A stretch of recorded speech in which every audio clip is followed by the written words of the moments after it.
Well, hello everyone, welcome back to Adrian's Digital Basement 2. On today's video, we're revisiting some of these ISA cards, whoops, making a loud noise, some of these ISA cards that we looked at last week. I left off that video, it was a long one, but I left off with some of these cards not working well, specifically this sound card. So I want to try to get this working in today's video, but we also had an issue with this VGA card where the wait state jumper wasn't working, and then I have the IDE card, the floppy IDE card. I want to just show you the mods I have done to that.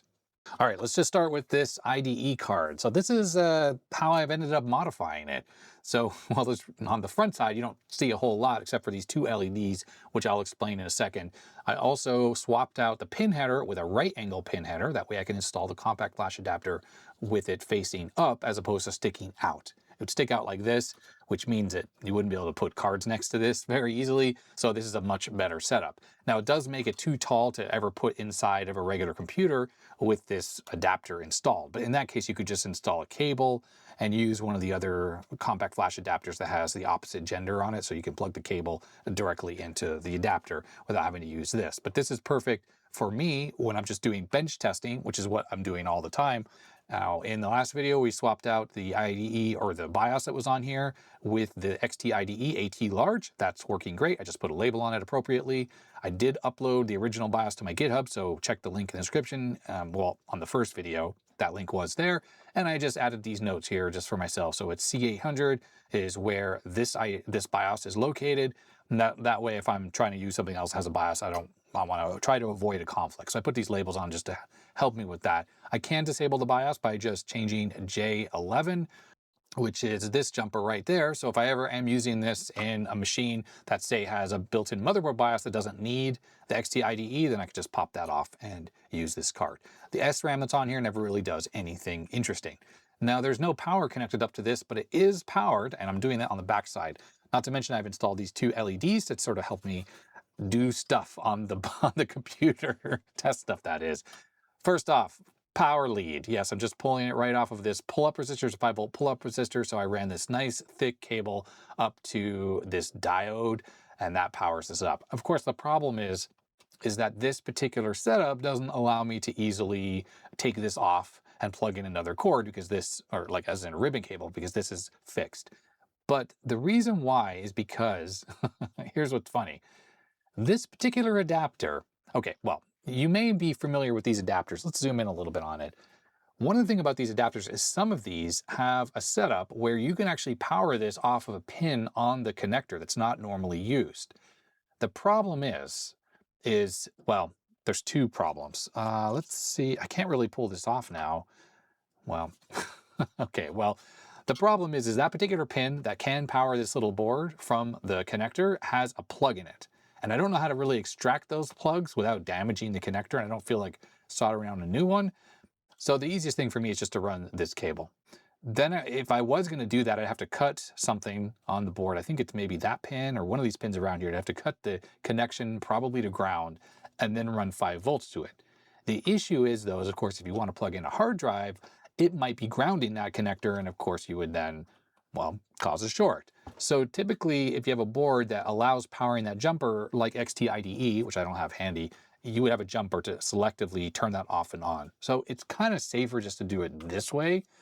And if you are running a similar setup, then feel free to do something like this. I used to actually run a cable that had a little DuPont connector that would plug onto this, but all of these DuPont connectors, I'll just grab one off to the side here. All of these that I get are like these cheap fake ones. They're not the real DuPont, and they end up losing connection after a while. And I just ended up having a lot of issues where while it would look like it was powered up, I had many issues with the card not working. It just turned out that these connectors, the cheap ones, as in AliExpress and stuff, they just lose contact and they just don't make a good connection. So I don't recommend using these long term unless you're using real DuPont connectors. Anyways, there's the power. Now the LEDs, the red one is just the hard drive LED. So I just soldered it, well, I removed the connector that was on there, and this is soldered directly onto the 2 pins that flashes the hard drive LED, which happens to be this one. They're sitting off to the side of the board here. That way I can see them from the front or back. I like that because sometimes I'm looking at this board from the back if I have the motherboard flipped around. In fact, the way this motherboard is here, when I plug this in, it'll go like that. So there you go. You see, I just bent them over. This one is connected to these baud wires, and it goes to the floppy connector, and it is connected to the motor on signal. Now, with floppy drive signaling, all the signaling that, say, turns on the motor is basically floating at 5 volts through a pull-up resistor on the drive, and then when the drive controller, this thing, wants to turn on the motor on the drive, for instance, it grounds this pin. That means for the LED, I need to have the other side of it hooked up to 5 volts, and you need to do that through a resistor, of course, because if you drive a LED at 5 volts, that would be bad. You got to put a dropper resistor. Well, it turns out that on this side of the board, we have RP11, this resistor pack. Well, the last pin was unused, and that's the one I ended up using. It's already connected to 5 volts. That's the common pin, and then each of these is, I think it was like 460 ohms or something like that. So it's basically perfect for running an LED. So this yellow LED comes on anytime drive motor 1 is active. I like to use drive motor 1. I mean, I know it's only going to turn on the LED if the first drive A, is going to be accessed, but the reason why that's useful to me is if the motherboard is configured to access the floppy drive, then I'll see that this light will come on and I'll go, oh, I need to turn that off if I don't have a drive plugged in. That's the main reason why I like to do this little mod. I mean, it's kind of useless in a way, but it's still fun at the same time. I gotta say, if I was designing a floppy controller now, like a modern day one, I would have a whole series of LEDs hooked up to all the lines. The head select line, density select line, motor select line, drive select lines, all the different lines. You just have a whole little series of LEDs, and you can see all the blinky blinky as the disk drive is doing stuff. How fun would that be? Anyway, I've done a bunch of I've used this card in a bunch of different computers, 46 and some other motherboards, and it really works well in all of those. If you try to use this in an 8-bit machine like an XT, only the floppy drive portion will work.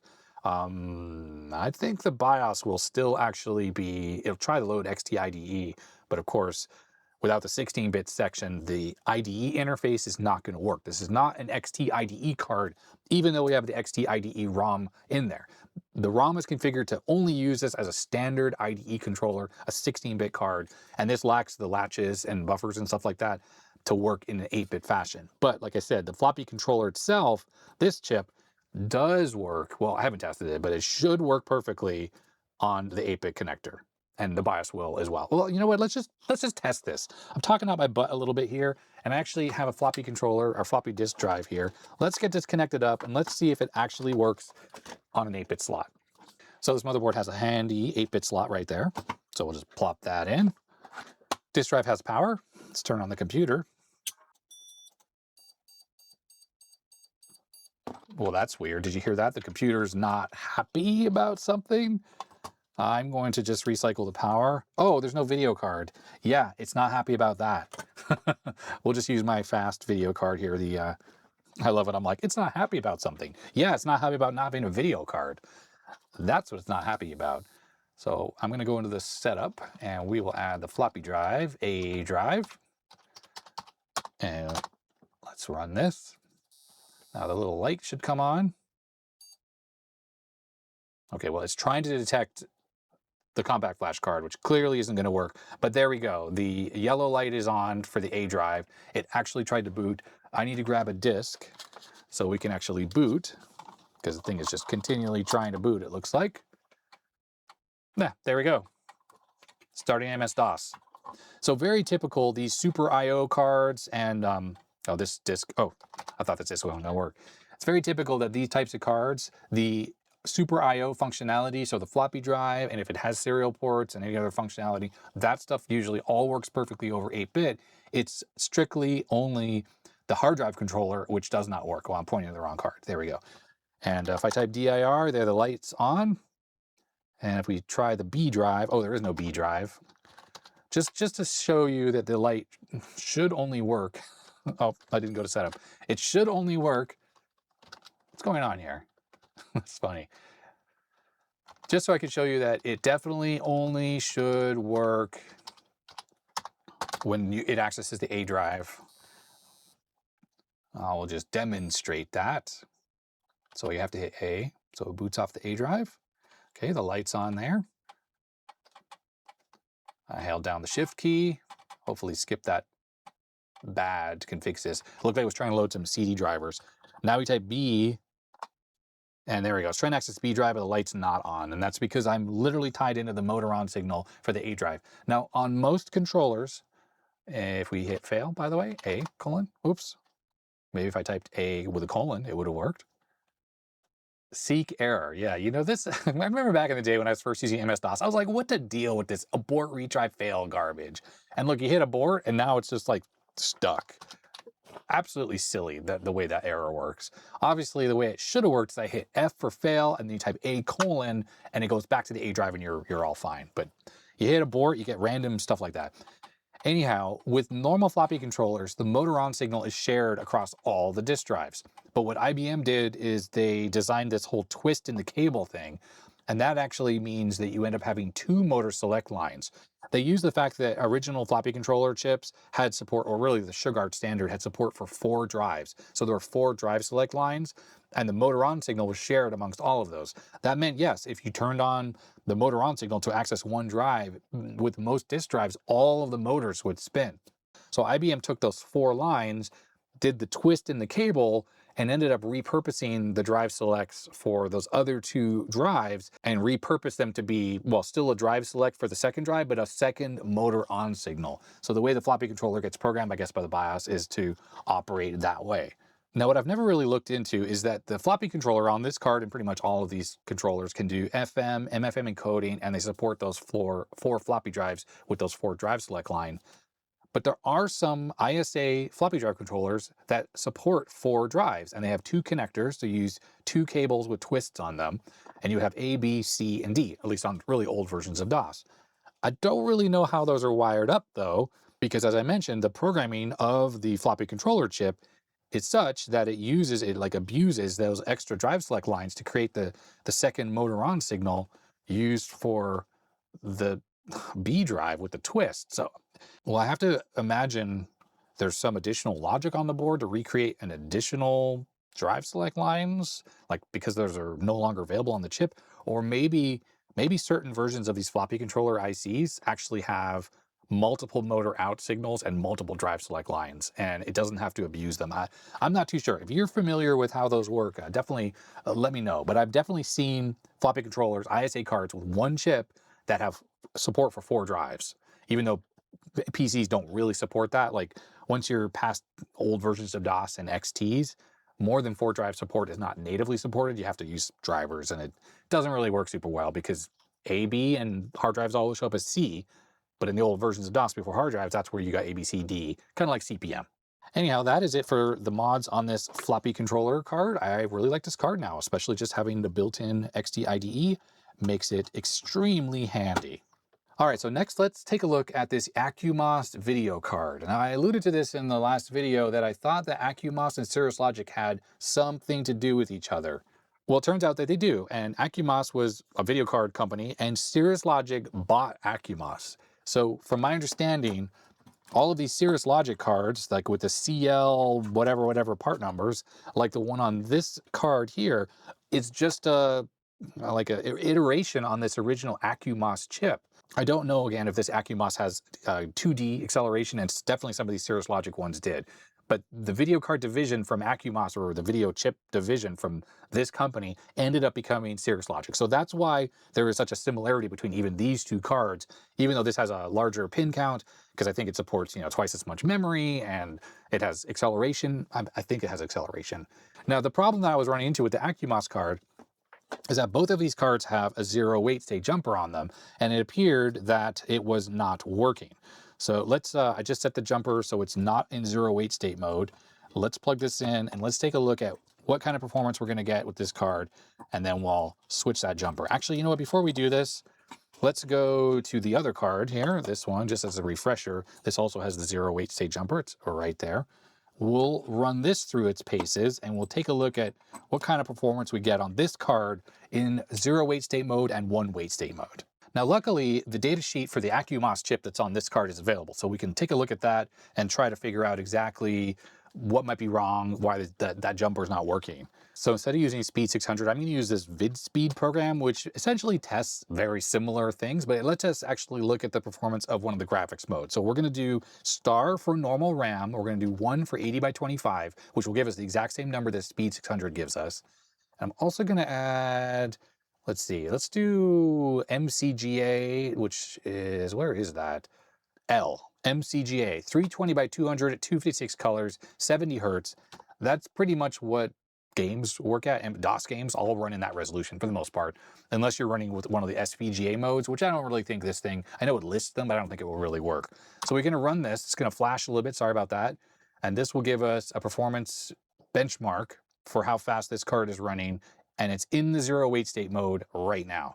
So normal RAM is 12,600 bytes per millisecond. I need to write this down, don't I? That speed will not change depending on the jumper. It's only the other two numbers, 5,069 and 5,066. That's going to be a rounding error. Just in case, we'll run this again. Oops, we'll run it a second time. I'm pretty sure those results will be a rounding error.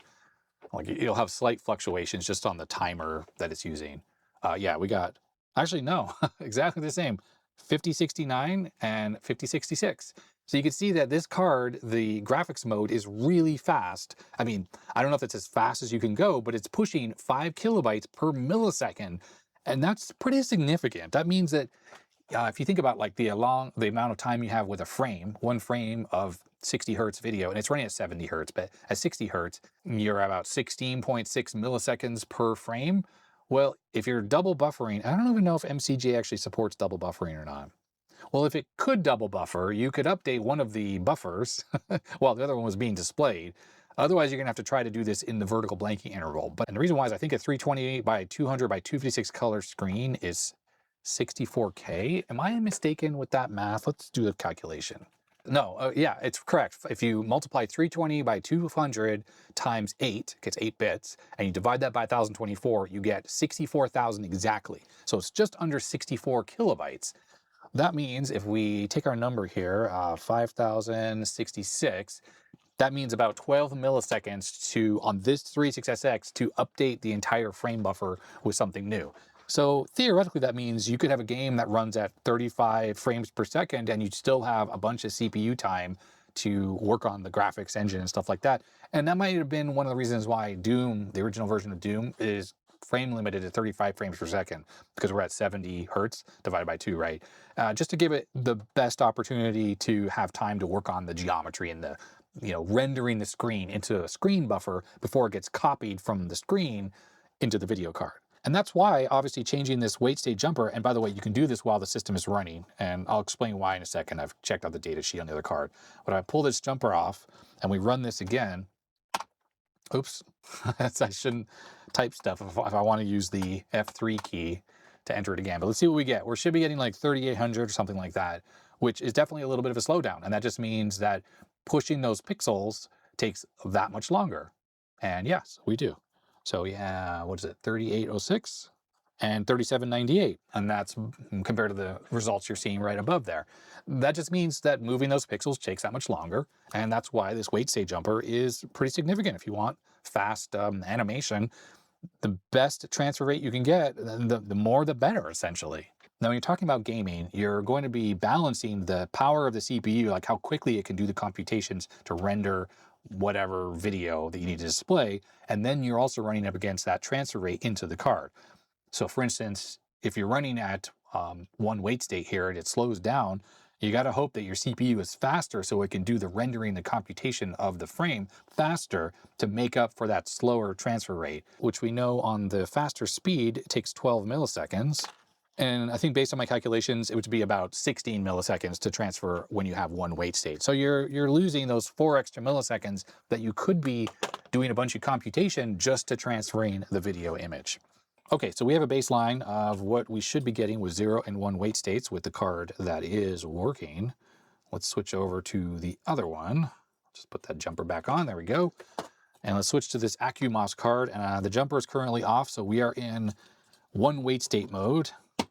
And I predict that this card is going to behave exactly the same as the other card when it comes to transfer speeds and stuff like that. The performance we're getting is 3806 and 3798.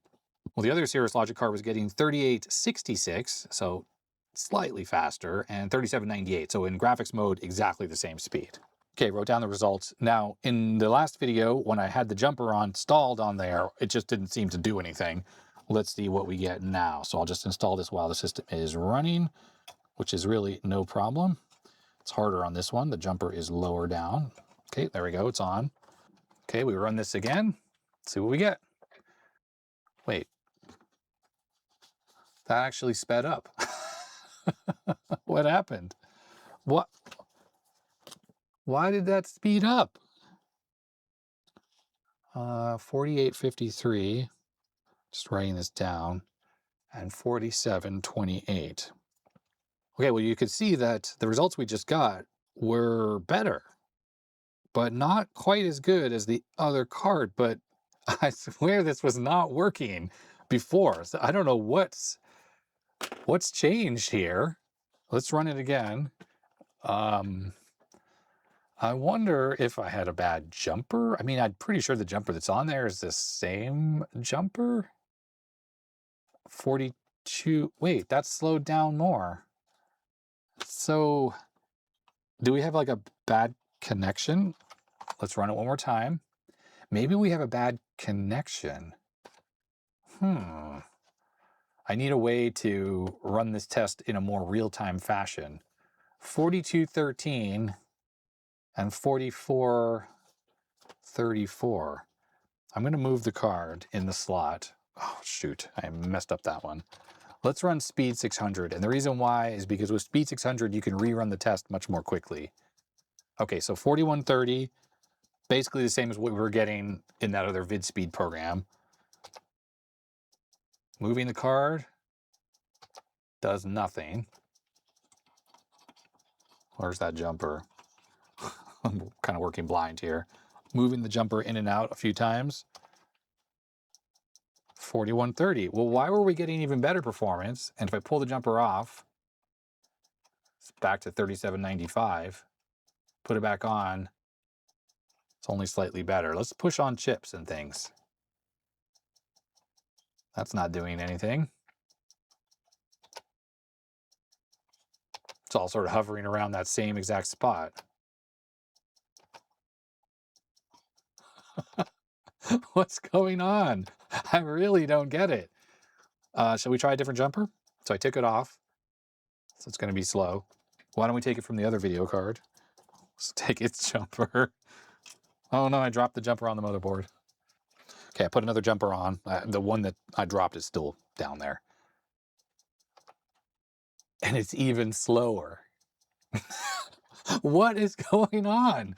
It's so consistently slow, but still slightly faster. That's with the jumper off.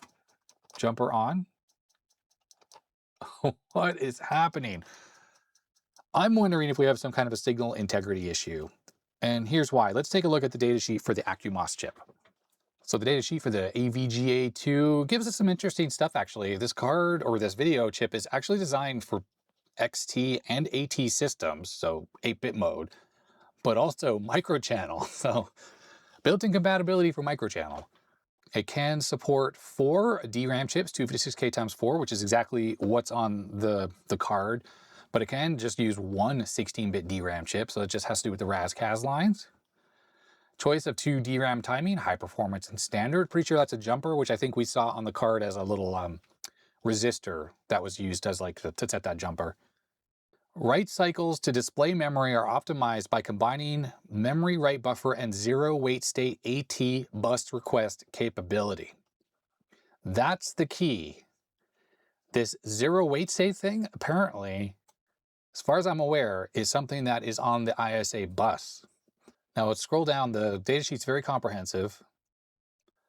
And here it is. So that's the bus, AT bus connector. There's an IRQ line that comes from the chip. That would be IRQ2, I think, which is really not used as far as I'm aware. And then there's that zero wait state. And essentially that's a signal that's directly on the ISA bus connector. So plugging that jumper in just connects a pin of the main chip on the card directly to the zero wait state jumper or a signal on the x86 bus. So here's a picture of the chip. There will be a zero wait state signal somewhere here, somewhere. Anyways, that's what's connected when you put that jumper in place to the bus directly. Now we know this computer and the chipset on the motherboard is fully honoring that wait state signal because the other video card, this one, clearly works. And it's a Cirrus Logic card, so we know it's an evolution of this AccuMOS card. So there it is, 0 on. So it's pin 41 on the main chip. It's an output. It goes to the 0 wait state on the AT bus connector. Microchannel is just not used. I guess, I don't know, it's slower or faster or who knows what. And it looks like it's IO level high and low. Let's see. So low. Oh, okay. I'm assuming that is a ground. So it must ground that, must like float otherwise, or ground that signal. So the reason why it has dashes here for the high signal is because it never is high. It's not driven high by the chip. It's only driven low. It's driven to ground. And I think this is here, the load, picofarad max, 200. Anyways, so that signal's shared between all the different cards on the computer. Like the sound card might use that as well to tell the chipset, hey, I'm a fast card. Don't slow down for me. Run in 0 wait state mode. Here it is. Here's the section on explaining that signal. 0 wait state. This open collector output pin is driven low to signal the system processor unit, or chipset really, that it can complete the present bus cycle without inserting any additional wait states. The AVGA2 drives that pin low in order to shorten the video memory read-write cycles or BIOS ROM read cycles. The output remains inactive during I/O access cycles. I don't know what that means, if that's like I/O address stuff, but 0 on is driven active during all video memory access cycles. So anytime RAM on this card is being decoded by the card. So anytime you're trying to hit the video memory, which remember, VGA video memory is just mapped directly into the memory space, the upper memory on the PC. So anytime the card detects that part of memory is trying to be accessed from the system, it asserts that signal, which means it drives it low, down to ground that is, and that tells the chipset, don't slow down to access this memory location. You can go full speed ahead. In video memory read-write cycle, 0 on is driven low by output I/O channel ready, being driven high, allowing the processor to transfer complete, blah, blah, blah, blah. I'm not sure there's much else to really know here, other than it is my assumption that that I/O signal, or sorry, the 0 wait state signal is floating at 5 volts most of the time, probably from the motherboard chipset, like there's a pull-up resistor or something. And then that card is able to drive that signal down to ground, which should go to the chipset. And that obviously is exactly what's happening with this card, but something weird is going on with this one. And my assumption is the weird speeds we're seeing, this inconsistency, is a bad connection, or it's not really pulling it all the way down to ground. So I think what we need to do is figure out on the AT bus connector, what is the ground signal, or sorry, what is 0 wait state signal? Take a look at it maybe with the oscilloscope, and let's see it hopefully going all the way down to around 0 volts. Maybe we can test with the card that's working, and we'll try with this card and see what happens. Okay, let's take a look at Wikipedia. Hopefully we have the pinout. Ah, yes, here it is. EISA, extended ISA, so it's 32-bit, but I think all we need to really look at is the A and the B. We can ignore the E and F, which is going to be that extra 32 bits. Where is the 0 wait states? I was kind of assuming that it was going to be on the extra 16-bit extension down here, but I don't see that. In fact, I'm kind of confused because I don't see it anywhere. I see a reserved pin, not connected, pin 8. On the extension connector, we have the extra address lines, the extra data lines. We have the extra IRQs and DMA lines. Master, bus mastering, I suppose. Chip select, memRW. It's funny, memRW are down here too. I wonder if these are different ones for 16-bit operation. T/C, ALE, that's address line enable. I don't know. This is kind of confusing. Right, I found another pinout. This is also on Wikipedia, and this one has it right there, pin 8. No wait state. Wasn't this the one that said reserve, not connected on the other diagram? Anyhow, okay, first things first, let's take a look at pin 8 on this. 1, 2, 3, 4, 7, 8. That should be connected to there. It is. So yeah, one side of the jumper goes directly less than 1 ohm. So that's good. And I suppose what I can do now is I can take a look by just using the JP1 pin and switch this over to oscilloscope mode. And let's see what happens when we turn on the computer. I expect, yes, it's at 5 volts. Let me just fix the scale here. So this is pulled up to 5 volts on the motherboard, and I'm pretty sure that's just happening on the motherboard itself. Like if I take out this IDE card, this will still be up at 5 volts, 5.2 according to this. Have we power cycled the computer? Let's just see if we have any activity at all. No, nothing. So I'm going to expect, oh, did it just go down? Let's change the triggering mode from auto. Having a hard time seeing the screen here. Let's change this to normal mode, which means it won't update the screen or the display here until something changes with the triggering. In fact, let me grab my thingy and we'll clip onto that jumper lead. Just do it so I don't have to sit there holding it. So the triggering mode on this scope, by the way, it only has rising and falling. You can't trigger on both. That's kind of junk, but I'm going to set it to falling. So that means if we turn the power off, that was the power getting shut down. When I turn it on, it's not gonna show anything until something pulls that line down to, okay, well, whatever reason, it did update there. If something triggers that line, pulls it low, then we should see the screen update. So I suppose that means that the IDE card does not operate in a wait state mode. I wonder if that could result in faster hard drive performance. All right, well, that's just telling us here that that line is just sitting at 5 volts all the time. It's not being used at all. Sorry, you can't quite see it. There we go.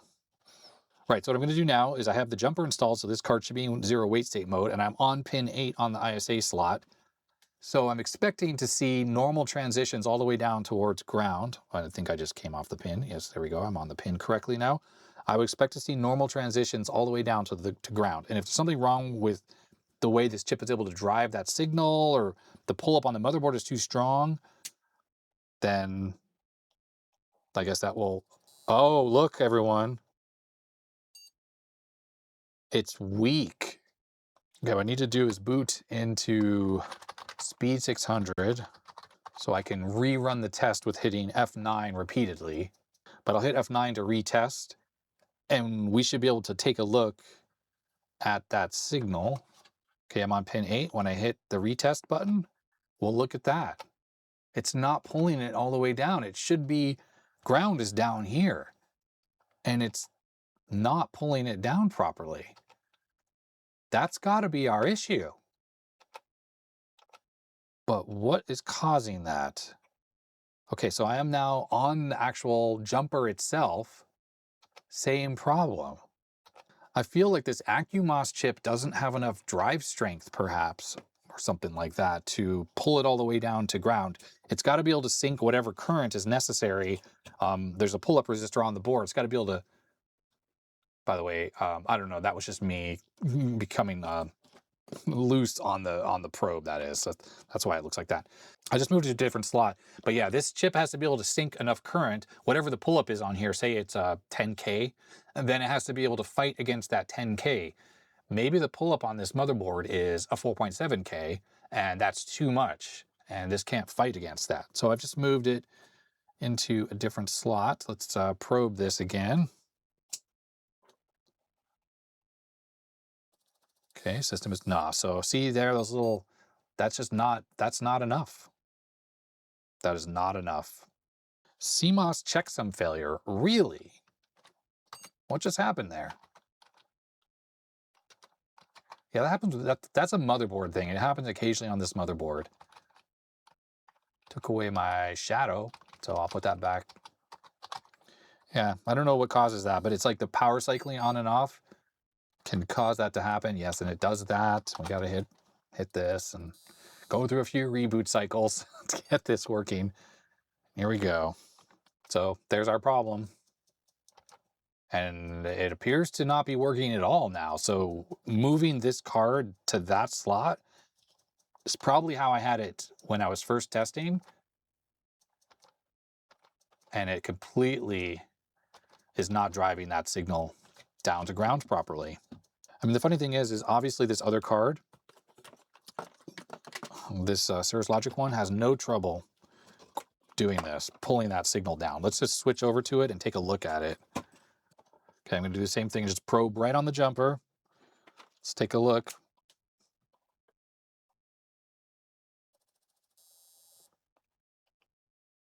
You know, it might work better if I plug the video in. We'll see what's happening. There it is. I mean, that doesn't look like it's working either. I don't get it. Oh, you know, I just realized something, everyone. This is a time-based issue on my scope. Trap for young players. Yeah. Okay, sorry, you can't see that. That's more like it. Okay, the other one might have actually been working now. See? Always check your time base. Okay, well, anyways, that is pulling that down correctly. I think that is just a bad connection. Yes, there we go. That is how it should look. Whoops.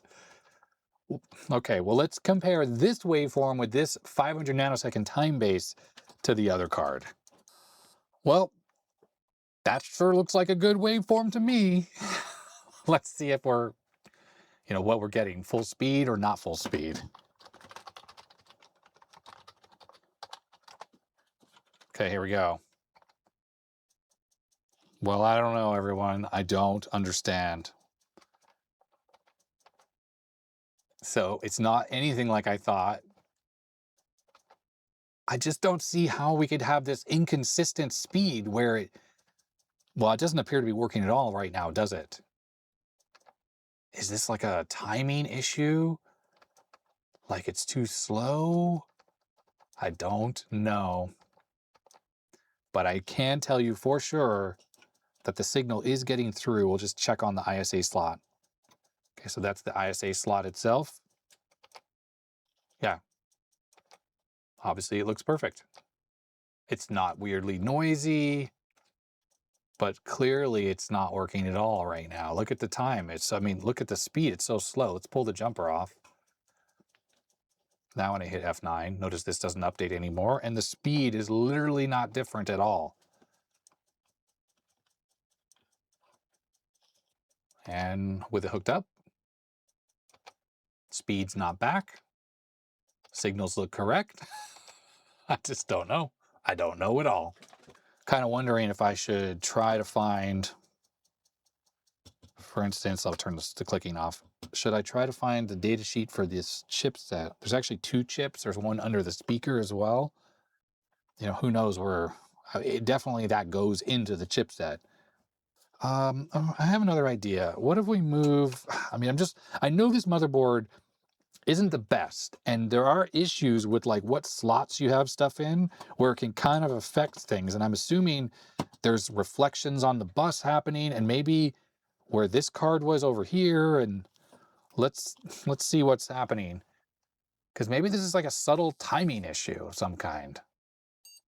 And reflections on the bus, because I'm measuring on the bus, but maybe by the time it gets over to the chipset or CPU or wherever the signal goes, that is causing issues. Oh, look, it freaking works all of a sudden. By moving this card, it suddenly works. Let's reproduce that. Well, first of all, let's leave it. We'll turn it back on. Whoa, oh, there's that problem. This is the motherboard again, acting funny. It just does this. It'll be fine now. We'll just have that checksum error. Oh, it's super unhappy all of a sudden. Did it just break in front of us? Nope, there it is. I bet you we're gonna have that checksum error though. No, we didn't even have the checksum error. That was just weird. I just reseated the video card and maybe it wasn't in the slot all the way. Okay, is this gonna work? No. Oops, we're back to having, I just don't get it. I'm moving the card in the slot ever so slightly. That is not making any difference. So why did it work once and now not at all? I don't know. This is very mysterious to me. Very, very mysterious. I got to blame this motherboard, though, for like this inconsistency. But then why does the other card not have an issue? Why does the other Cirrus Logic card work perfectly? Inquiring minds want to know. No, now we're at this 4130 crap.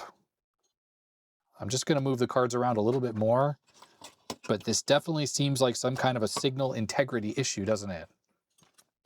And not actually a problem with the card necessarily, but the way the card interacts with this motherboard seems to be causing these issues. And incidentally, this motherboard, the bus is not overclocked. We're still running it like just regular 8 megahertz. But these are retro. It's fast. There we go. I could tell just by how quick that test runs. And according to my notes, 5093. Well, let's try running that other program, VidSpeed. Speed, we did *1L. So it's going to test the text mode and graphics mode. But we got, the best we got before in 0-8 states on this AccuMouse card was 4853 and 4728, which is literally what it's getting now, which is not as fast as the other card, which got 5069 and 5066. Well, that's funny. I always thought the test results of this program at 4807 was always matching Speed 600 for text mode. And it slowed down again. It's like it's degrading or something. I'm just going to stick a probe into the jumper. Just want to see if that's like, it adds capacitance. Let's see if it changes it. Ah, we've lost all the performance adding a capacitor. Taking it away, it went up a little bit. Putting it on, gone. So yeah, just sticking, it's just set, I mean, it's not doing anything. I just have one probe in there, but that adds extra capacitance and reflection and stuff to the bus. And it's like completely not operative now. Some kind of a timing issue. Some kind of a timing issue. And maybe this was just the problem with these early AccuMouse cards where they were just inconsistent. Let's try the Cirrus Logic card. I'll put the jumper on, and I want to stick it with the probe while it's running. We'll see if it has any performance implications. But moving the cards around on the slots changes the capacitance, changes the signal integrity. You know, there's lots of stuff that changed there with that. I gotta plug the video cable in so we can see everyone. Okay, there we go. So here we go, Speed 600. It's gonna be full speed, I assume. Yes, 5120. Okay, let's put the probe in there, just the multimeter test lead. No freaking change. There's got to be a timing issue in this chip. The way it outputs that signal or gates it with the I/O channel ready or whatever, it must just be slightly offset because it looks like it's driving the signal correctly. But that would be the only explanation, that when we add capacitance by touching the probe, it suddenly loses its value altogether.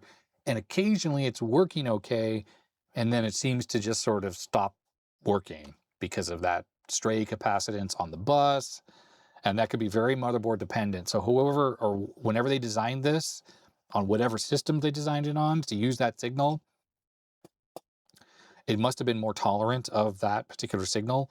And by the way, just looking at this, you can just see from this jumper, it just pretty much comes directly out of the chip. It was on pin 44, which would be somewhere around there. So it just comes out directly. I'm pretty sure none of those capacitors are in play. Yeah, I think it's, let's just count up. Let's count it up. 7, 8, 10, 11, 13, 14. Okay, so it's that one right there. That trace comes right down, goes right to the jumper on that pin. This is the pin that I could tell before that's actually going to pin 8. 1, 2, 3, 4, 5, 6, 7, 8. Oh, it's actually that one. But I'm positive this pin is the one that is actually connected to there. We'll just tone that out real quick. So that's pin 8.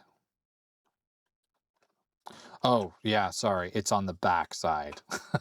There it is right there. So that's pin 8, goes right to there. which as I thought was that pin.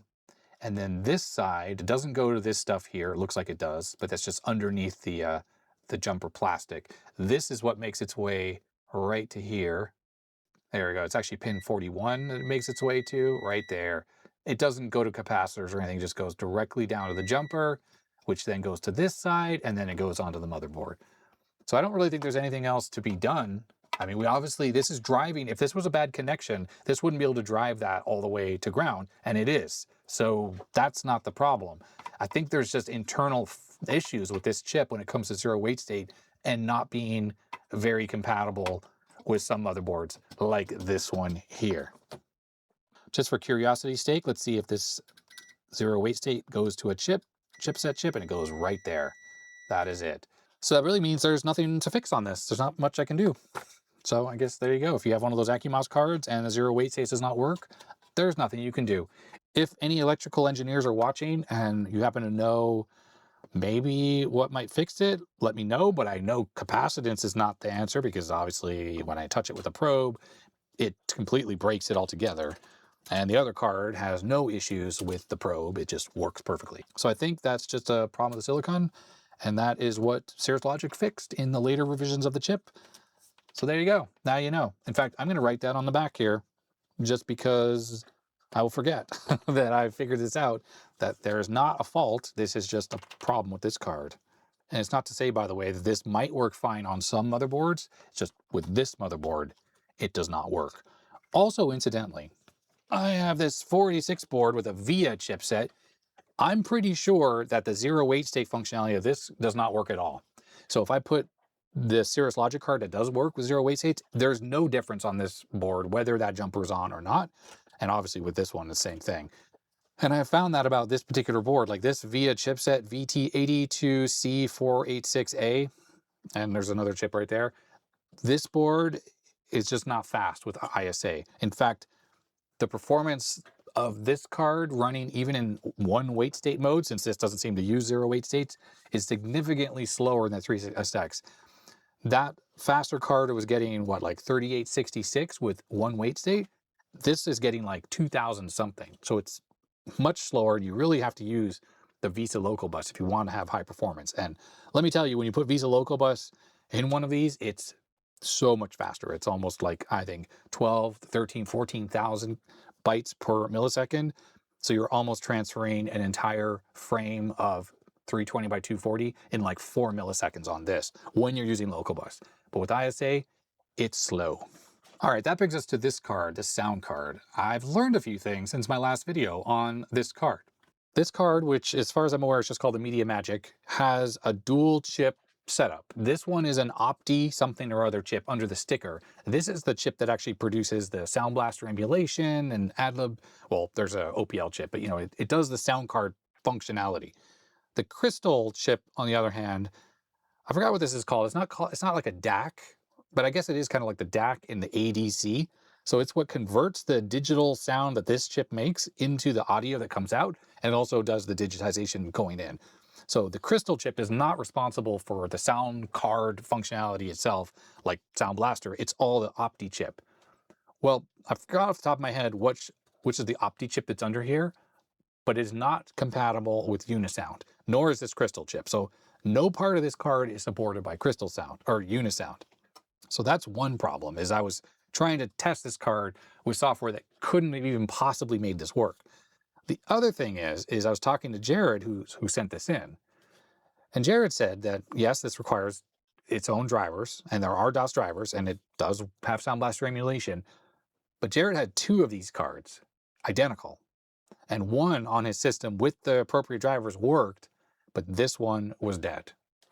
So I guess what I need to do, first of all, to even hope to try to figure out what might be wrong, is I need to get those drivers installed on here and then try to use this card and see if any part of this card can be recognized. I think Jared said it was not recognized, and we'll kind of go from there. Remember I said that something was replaced on here with a question mark? That was the resistor pack that was in the first video. Jared said that was broken, and Jared swapped that out.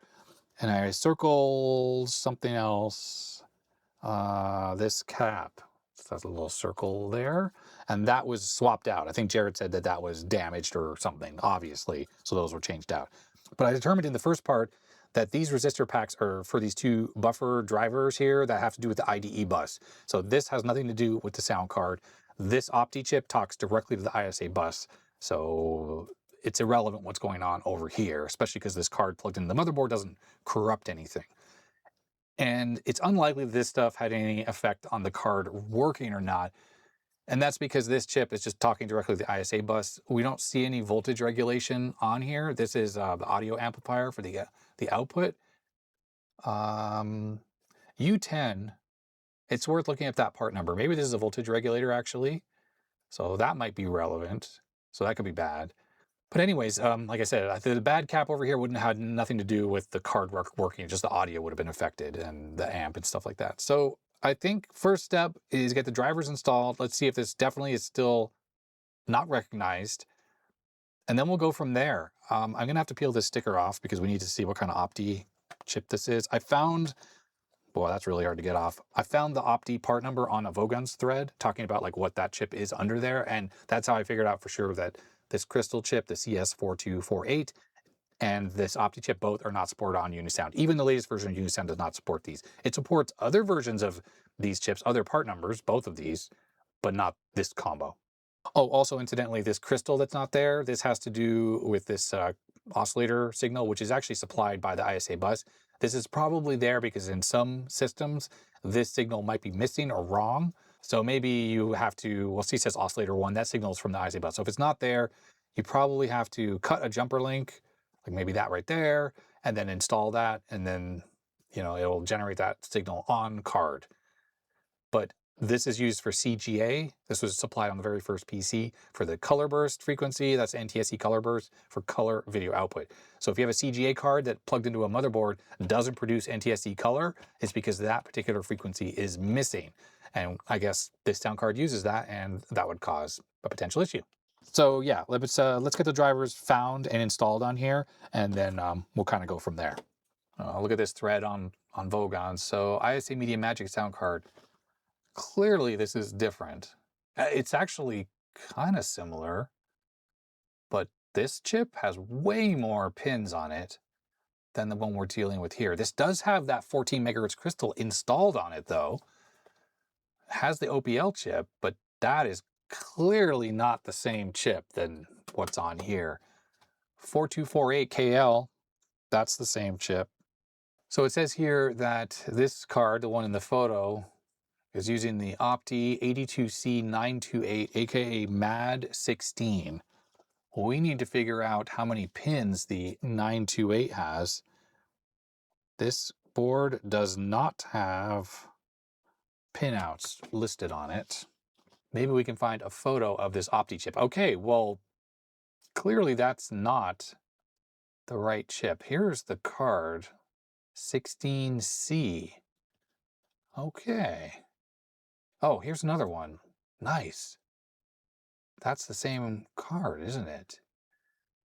It's funny, there's all these like variations of this card. Or, I mean, similar, right? This one's kind of similar. So 82C 930. You can tell that this card is missing the crystal audio chip, has a weak audio amp, the two bus transceivers, the pull-up resistors are there. Well, I'm assuming, we can assume that this is the correct chip, 82C930. CS4248, that's the crystal chip, and it says it's used with these. Well, it's not quite this card. I'm just trying to find this exact card. It says Media Magic on here, but you know, here's a card made by Shuttle, I think. So there's the same crystal chip, but then that's the Opti MAD16. That's the other version of the chip, the 928. And I just don't know if that's compatible with the 930. It's very confusing to me. Oh yeah, and look, scrolling back on the Vogons thread, there's the other Media Magic card is clearly not this one. Similar, crystal audio, but then it's got that MAD16 chip. And again, I just don't know if it's compatible. And Retro Web has a nice Christmas theme. That's nice. But again, not the same card.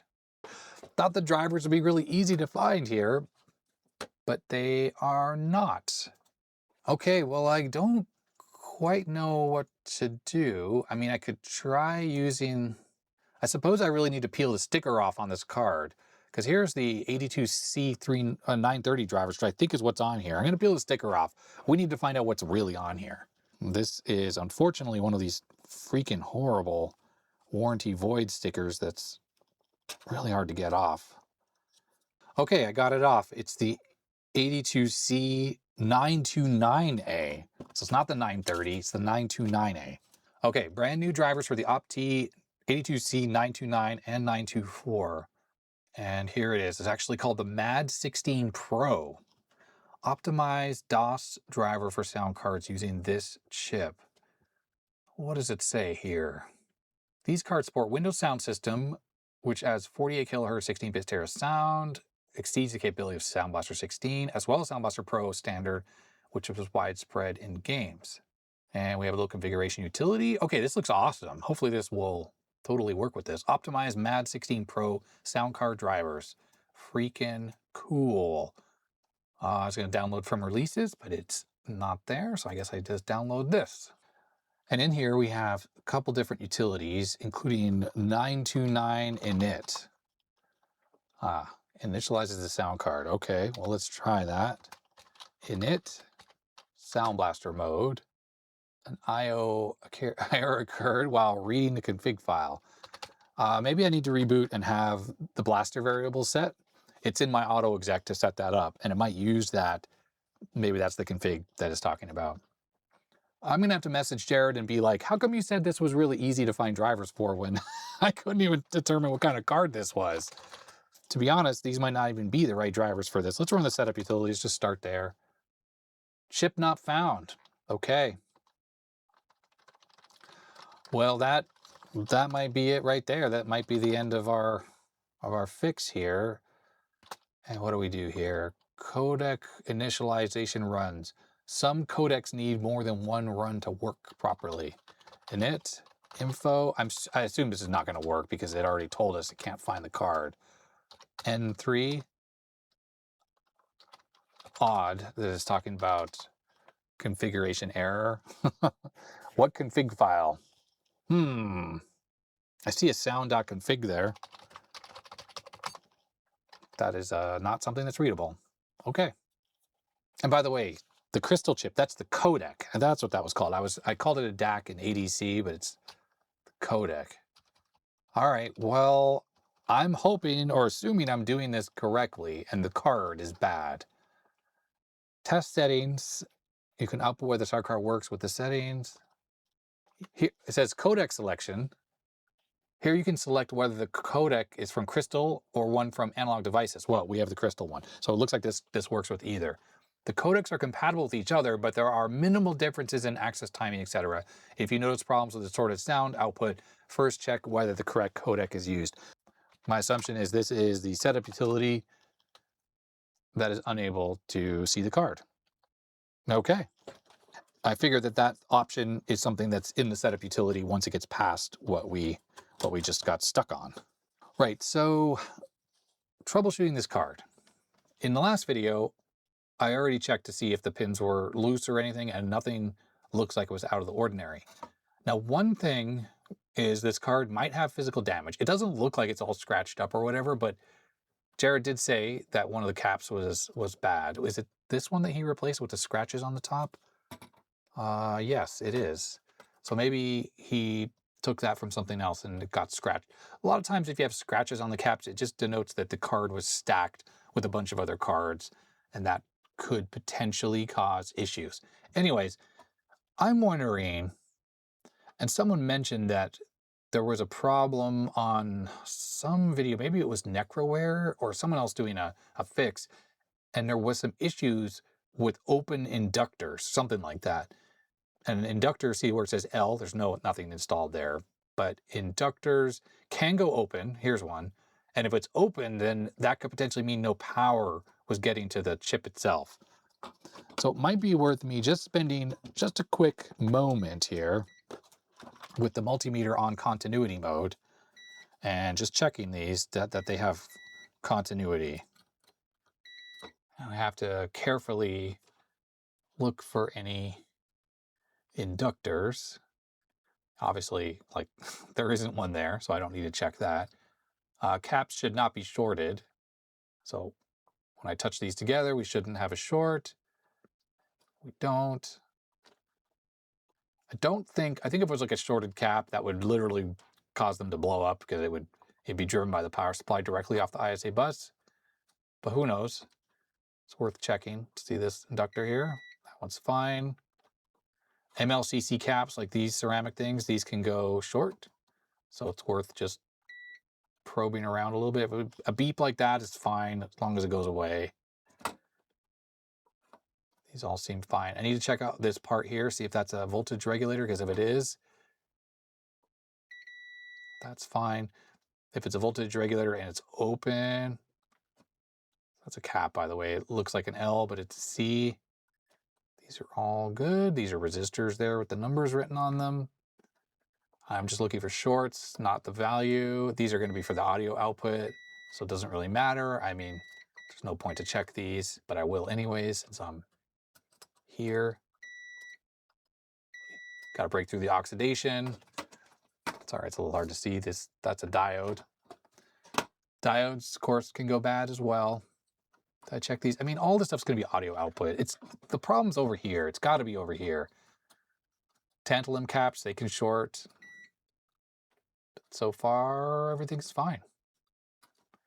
And the truth of the matter is here, there's no bus drivers between the Opti chip. It just talks directly on the bus. So it's very worrisome. I already checked that one. That one's fine. Yeah, this is I don't know what that chip does.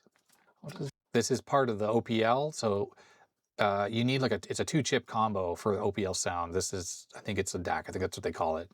That's like an op amp, I'm pretty sure, LF347. So that would be affecting the audio output. Well, nothing looks out of the ordinary here. Let's get this tape off of here, and positive I don't need this. I know this motherboard, this 386 motherboard, has 14.318 megahertz available. So we definitely don't need to somehow figure out how to populate that. I wonder if these, we have a bad crystal. This stuff here, this is like resonance stuff for these. So I should probe these with the oscilloscope, and we should see if we have those frequencies available on this. Potentially I don't know if this is powering the codec or the Opti chip, but if one of these is bad, that could possibly explain why it's not working. Okay, we have power applied. Sure, that's fine. 24 megahertz-ish, so that's good. And this other one? Oh. This seems dead. Let's switch the triggering mode back to normal or auto. Nothing. Nothing at all on this other crystal. Aha! That's very interesting. So the one that's working is this one, 24 point whatever. But whatever that is, 16.9, I guess. That doesn't work. Aha! Okay, well, I need to check those caps there, see if they're shorted or not, because that will be one explanation. Okay, we're in continuity mode. Nope. Fine. Fine. And fine. I should try to find another photo to see if I could see a different picture of that. But possibly what I can do is, if it is 16.9 megahertz, just inject that directly into the board, bypassing that crystal. Here is a picture of this card. Well, it's a variant, obviously, because it's got the analog devices thing on it, but sadly the photo is super low res, and I cannot see the value of that crystal oscillator. This does have the 14 megahertz crystal on board, though. Also a little driver IC, so the board's definitely a little bit different. Now that we know that the variant is the 29 version, all I need to do is find one of these that's got a good picture. Aha, Phil's Computer Lab. Oh, it's so low res as well. Come on. Every one of these is super low res. Definitely looks like a 16.9. Is that a 9? Oh, I can't tell. Here's another variant. Again, I cannot read the crystals. Oh dear. Yeah, I can't read that. Here's one on like eBay or something. Not readable either. And this one actually looks completely identical to this, other than the fact it's got the analog the device's codec on here. And I did read on the datasheet for the crystal chip, it's totally pin compatible with the analog devices one. So it's a driver issue only. This one doesn't have the caps lying down. Otherwise, it looks exactly the same. I'm just sort of comparing it to the card in front of me here. Yeah, I just can't read any of those photos. I'm gonna have to do some more searching, but it's gotta be this. It's gotta be 16.95. Well, no, I don't know if that's a B. Part of me feels like it's gotta be the crystal, but you know, the other thing that's weird though is I don't know. These feel like they're used with the codec, and if the codec was not working, would the Opti chip also not work? I say these are used with this chip just because they kind of go up there to it. So these caps are used to like help it resonate or whatever. But notice if you look at this trace here, see this goes up. It's like to that via. Then this one goes to this cap and right to that pin. So I guess the question is does the Opti chip completely break if this chip is dead? I mean, it's quite possible, to be honest, because these are obviously interconnected, and maybe that interconnection, if this chip is dead, that's going to keep that chip from being able to be initialized and even seen. And you see all this, these connections here. This goes, oh, there's Media Magic again. All this stuff goes between the codec chip, which is right there, and the Opti chip, which is over there. But yeah, it definitely feels like this stuff is definitely related to that. Let's look at this crystal, the one that is working. Goes to that via. That goes there. Yeah, it's really hard to see. I assume this goes under there and to that pin. I suppose if I look there, I should see 16 megahertz or 25 megahertz or whatever this one is. But that is definitely not working. And the way these crystals work is this is just a crystal, not a crystal oscillator, it's just a crystal. You need like voltage supplied from the main chip through the caps. It all resonates at the right frequency. 7805. That is a voltage regulator. Let's just check the voltage of that real quick. Make sure that's good. And if that is fine, how am I going to check that? I just want to see if the 5 volts is definitely working on there. So turn that on. So it's these these pins right here. Yeah, 5.06 on that pin, 12 volts there. So that takes the 12 volt and regulates it down to 5 volts. And that is working. That's probably for the audio output circuit. Linear regulator is going to make a nice, perfectly smooth, regulated output. But if we take a look at the crystals again, so that's the one that's not working. And there's the one that is working. We have nothing there, nothing. And in fact, on that pin, which is much closer up towards the big IC, there's that signal, 25 megahertz. But there's nothing here. There's no voltage even. That's what's suspect about this, is there is no voltage. So what I need to do for the oscillator that's not working is I need to check that there's a connection between the oscillator and the crystal audio chip, because I'm pretty sure that it is connected. So let's go to the data sheet for this chip and see if we can figure out A, what the frequency is of this crystal, and then B, what pins it goes to, so I can check for continuity. Right, so luckily I was able to find the datasheet for the CS4248, that's the codec, and also, thanks to RetroWeb, here is the datasheet for the 82C929, so the Opti chip itself. I was really curious about the Opti chip, which doesn't seem to be recognized by the software, is if it uses either of those crystal oscillators that are on this board, and it looks like it does not. The only crystal input that I can see is the oscillator input, which when we scroll down a little bit, shows that it goes to pin 94 on the Opti chip, and that is the AT 14.318 megahertz clock. I guess I should check to make sure that that clock is located on pin 94, because obviously if there's no clock going into that chip, there's no way it could actually work. But taking a look back at the crystal datasheet, we can see that the crystal oscillators are down here at the bottom, XTAL1, XTAL2. So those are the two crystals that are connected to the internal oscillator circuit on the chip. And there's all sorts of diagrams, timing diagrams, stuff like that. And then here are the two oscillators, 16.9344 megahertz. If I just looked here, I would have been able to save myself a whole bunch of effort, and 24.575 megahertz. That is the crystal itself, these two components. And then those are, well, they have 4 capacitors installed as the resonance circuit, and it looks like they actually have 8 installed on the physical board. So what I need to do is, it's the 19 megahertz one that is not working. Now, XTAL-I is the input, that's pin 21, and O is the output. And I think that helps it create that resonance, but I think we should see at least some voltage coming out of pin 22 on the main IC itself that should be getting to one side of that crystal oscillator. And the caps can be configured on like the right side here or the left side, it doesn't necessarily matter. Okay, we're in continuity mode, and figuring out exactly where the pins are is always a little bit of a trick because they're not labeled on the board.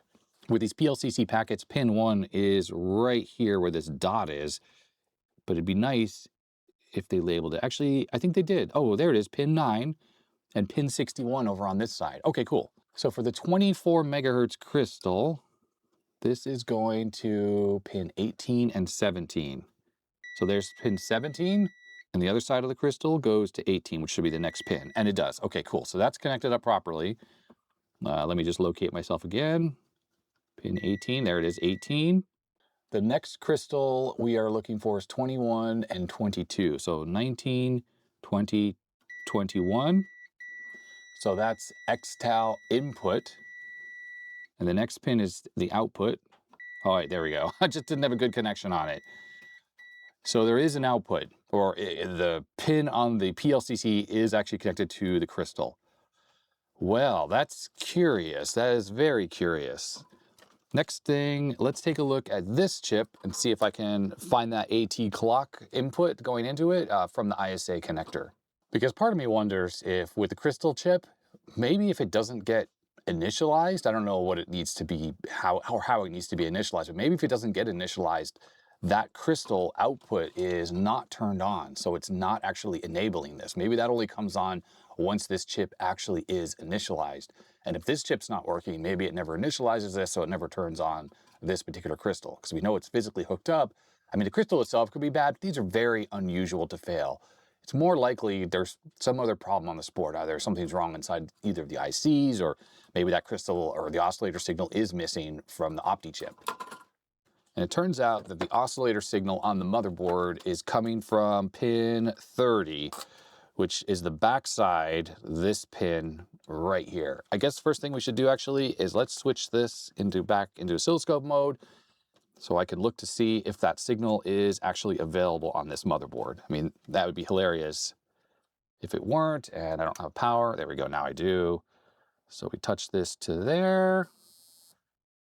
And yeah, 14.29 megahertz, that's just typical. This thing is just not accurate at measuring, but there's our signal looking really good. So it's the second to last pin on the ISA connector on the 8-bit side, which means it's that pin, which goes to that via, which looks like it's one of these vias right there. So I should be able to test that with this actually in the board like so. And there it is, 14.34 megahertz.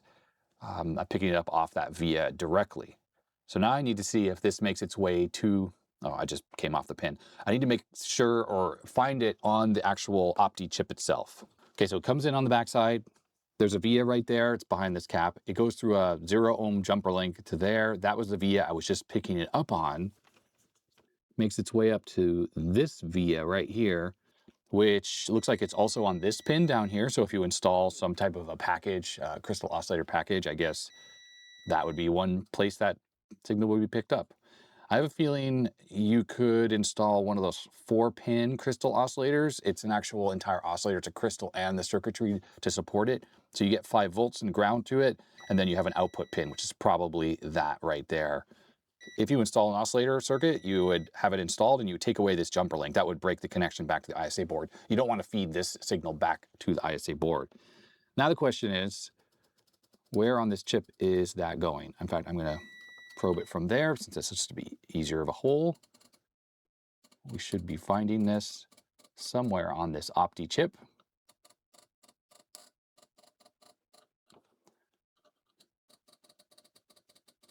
Well, oh, there it was. Okay. Is that going through a 22 ohm resistor? Yes, it is. Which looks like it's right here. So one side is a direct connection and the other side is 22 ohms. All right, so I just scratched the IC package itself. That's the resistor, so I just have to measure on the chip itself with this scope. Just want to make sure that we have that clock signal available to us while the system is running. So we turn on the computer and the side of the 22 ohm resistor that faces the chip, there it is. That's the signal. And on the chip itself, let's make sure I probe the pin without shorting anything. Yeah, that's it. That's the pin on the chip itself, and we had a good clock signal. Okay, so that's telling us that the Opti chip has a clock. So it has everything it works. I mean, I think it does. There's voltages that it needs to have as well. I suppose that's worth checking. I know I'm kind of jumping around a little bit, but I don't know. It's just how I'm, how I'm going about this. If we look at all the pins on the Opti chip, IO write command, IO read command, these have to be working, obviously, because this is coming from the AT bus. This is so the computer can even talk to the chip. DMA, system reset enable. We actually have the 8 data bits. Uh-oh, my mouse, I think, has died. The battery must have died in there. I think it was flashing to tell me it was low on battery, and I ignored it. So I need to get a USB-C cable to plug this in to charge. Okay, there we go. That's funny. That's very funny. Luckily, this mouse has a switch on the bottom for, I think, Bluetooth, 2.4 gigahertz. It has its own dongle for lower latency and a wired mode. So I'll just use wired mode for now until I can have a chance to charge this later. Okay, anyways, so we have the IO request lines. That's so it can be talked to from the computer. DMA address enable, the reset signal, obviously all those have to be good for it to work. We have the address bus 0 through 11. We have 8 data bits. So this sound chip only needs 8 bits. It doesn't even use the 16-bit side of the connector. I think the IR or the DMA channels, it might. FM stuff is talking to the OPL chip, and it generates a clock. The actual Opti chip generates a clock. We have some chip select asserted with the base IO stuff. Local data bus lines, this almost certainly goes to the OPL chip itself. I don't think the OPL chip is hooked up directly to the 8-bit or to the ISA bus. I think it's hooked up to these signals. We have CD-ROM interface stuff we can ignore. We have game port stuff. We can kind of ignore that. Then we have the codec mixer signal. So these are the address lines and the data lines that go to the codec. That's the crystal audio chip. Looking at the data sheet for that, it's really kind of interesting, actually. If we go to the data sheet, this chip actually is designed to interface directly to the ISA bus. Where does it say that? Here it is. Easily interface to other buses such as ESA and microchannel, but it's basically ISA bus designed. So you could make a Windows sound system card just using this codec and probably a little chip select logic, and it would talk directly to the ISA bus. So it's being used in a slightly different method here, where this Opti chip is acting as the intermediary, where it's talking to it and talking to its addresses. It has a couple registers, and then it has the 8-bit data bus, and then it has all this sort of stuff here for write commands and read commands and blah, blah, blah. My hunch is that the codec with its missing clock signal isn't functional, like it's not working at all. So when the Opti chip tries to talk to it, it just can't, and maybe the Opti chip gives up and just stops working, something like that. As for power and ground, it looks like 5 volts. It's just, there's 4 pins and 4 grounds. So it's extremely unlikely that voltage is not getting through to the Opti chip because there's multiple pins here to do that. In fact, if I just look at this, the computer's on, so I don't want to just randomly take out a card.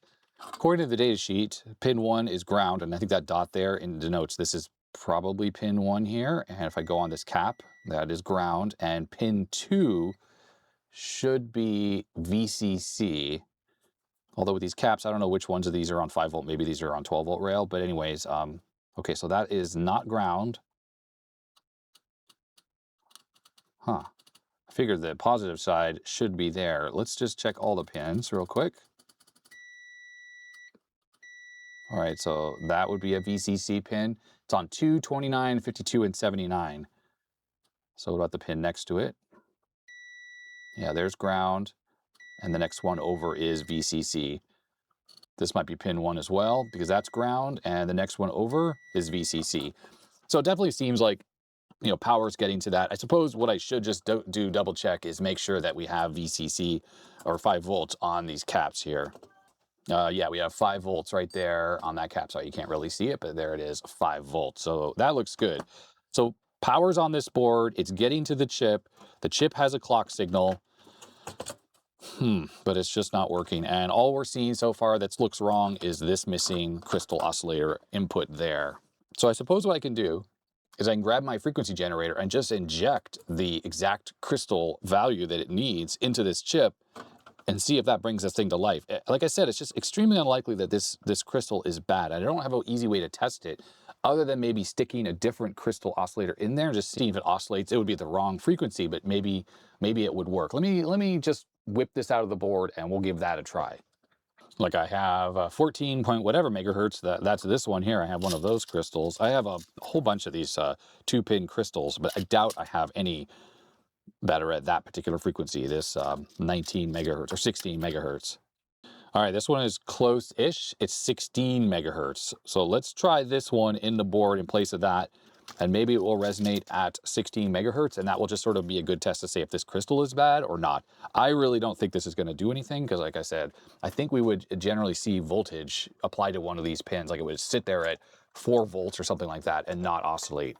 But we're not seeing any of that. I'm just spending a moment to look over the board and look for any components that maybe look like they're ripped off.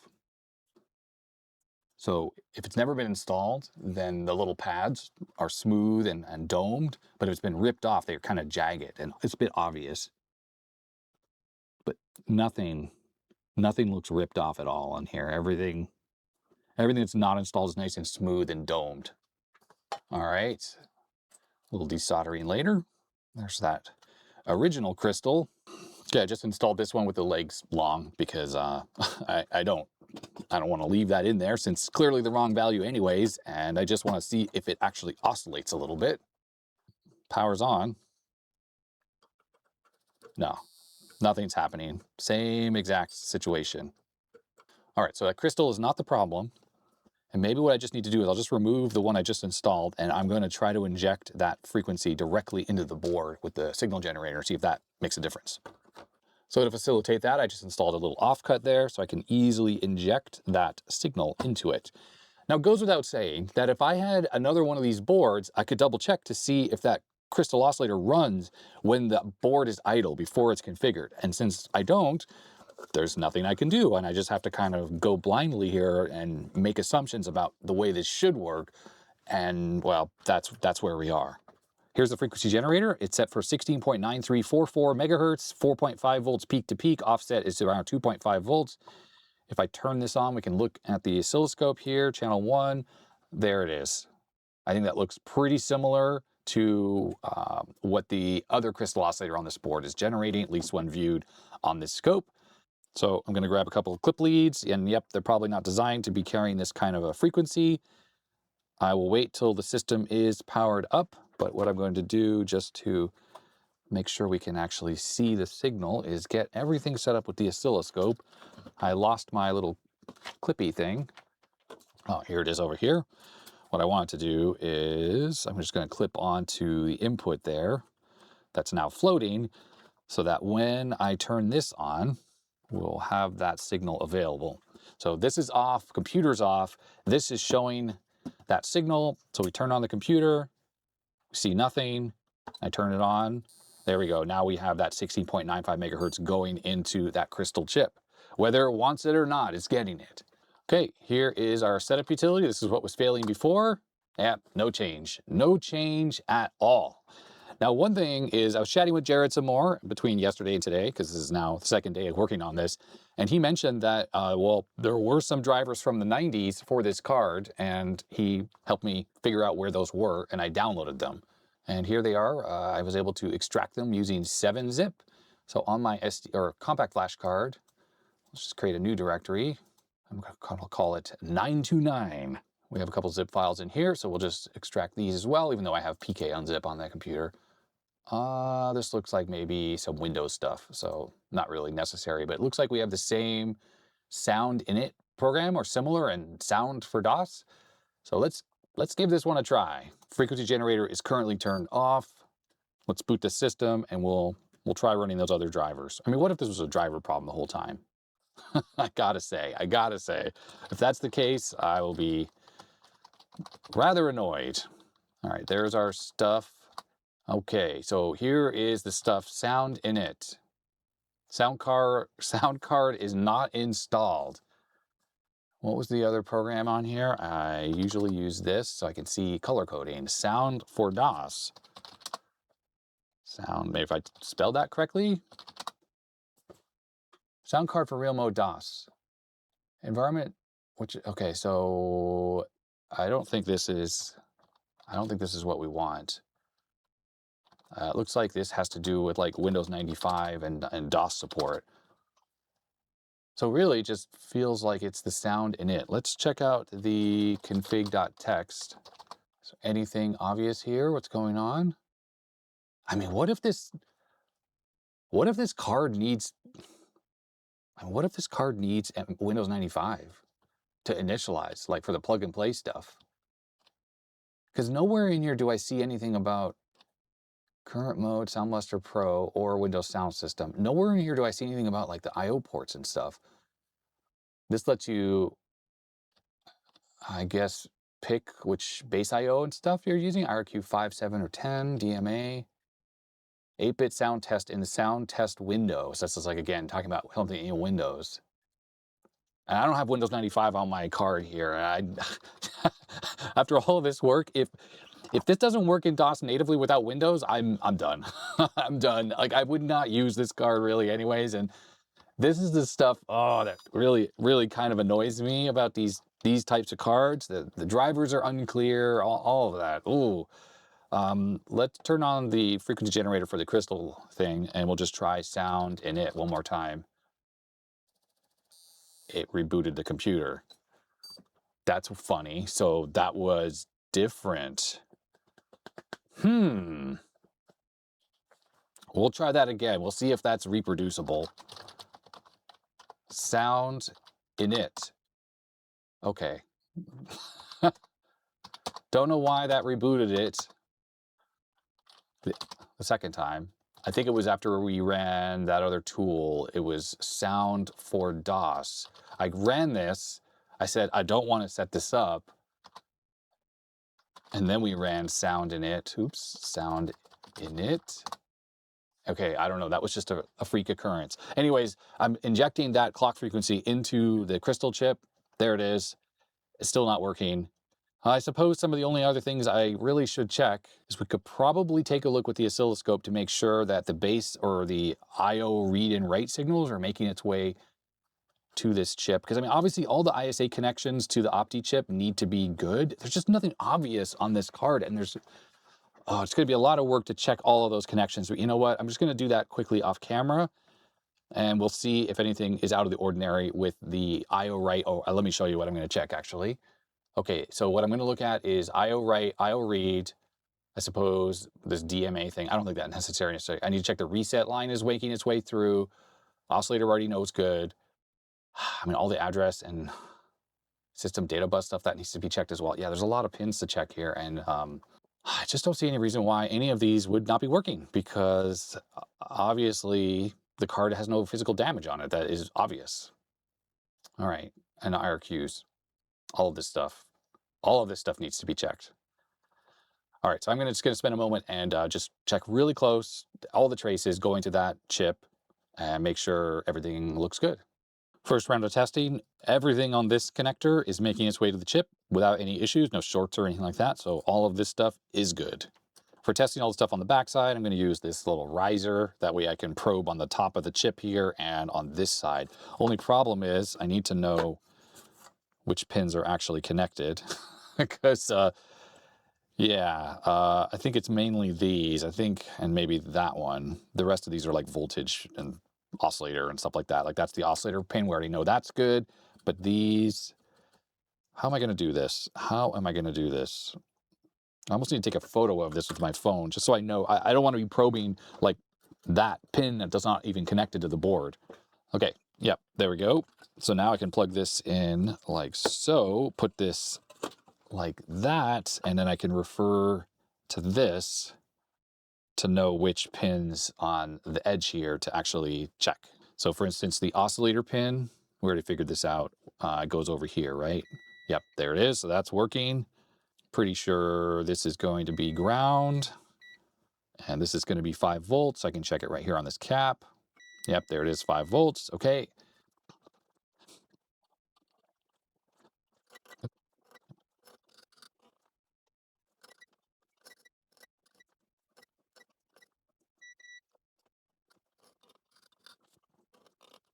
Okay, here's one pin that doesn't seem to be connected. This pin right here doesn't seem to be connected. It does seem to be going over with all these other ones. These are all connected fine. But that thin trace, what is that signal? On the backside, it's this one right here. And it makes its way. Interesting. It's actually a little scratch on the board there. But it makes its way to that via without any issue. I need to look more closely at that little scratch there. See what's going on exactly. So there's the scratch. I'm wondering if something's like shorting because it's this top one here, which goes over here. It joins up there. Oh no, that's right. It goes to there. That's exactly where it should go. Because there's these two that go to these two vias. So it's there. And let's just double check that it's not shorted to anything else because that scratch isn't looking so great. So it's there and it's not on these. It's not on these. And then for instance, this one is also visible on this little scratch. I think that's that one. And it's not shorted to these other ones. So that's good.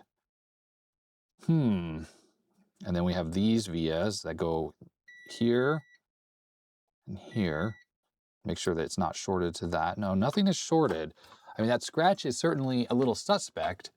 Interesting, interesting. I need to look up what is this signal exactly on the ISA bus. Okay, so that's ground, that's reset, that's 5 volts, and that is IRQ2. What even uses that? That would be the same, I think that's a cascade address to IRQ9 maybe? This is negative 12 volts, by the way, positive 12 volts, ground again. We can double check that that's ground because it would be the same as this. Yes, it is. This one is IO write, IO read, a DMA3. I mean, these are all connected. I was able to find these on the Opti chip itself. This one I was not, but I'm wondering if this is somehow used for the IDE controller. That is going, where was it? It was this via right there. Let's just double check that. That went to here. I need to find that via on the other side. Wasn't it that via? I'm going to test by putting that there. Oh yeah, okay. No, that is connected. So I just touched this black probe onto the back side of the board. All right, well, for whatever reason, that is connected. And the only thing that's left is the reset pin. Reset drive, that's that pin right there, which is a via, and that definitely needs to go to this chip. Reset on this is pin 34, but it might go through a resistor. Pin 34. Okay, yep, it is making its way. That pin right there. So that's the reset signal going into the card. It does say 44 ohms on the multimeter. Where's that happening? Okay, yeah, it looks like this 22 ohm resistor. So it goes through that, comes out 44 ohms, must go through another 22 ohms somewhere. Yeah, I think it's right here. So there's 22 ohms. And yep, that's the connection. Okay, so, well, that kind of shows me that all of the signals are getting through to the Opti chip and it still doesn't work. I don't think it has to do with this lack of crystal oscillator. Obviously, we have something going on here. I guess I could just sand this down a little bit, and that way we could just make sure that there's no breaks there. And if there is anything, I'll fix that. And with a little sanding, you can see there's no breaks and nothing is shorted together. So it definitely was not that area, even though it was slightly suspect. That was not the problem.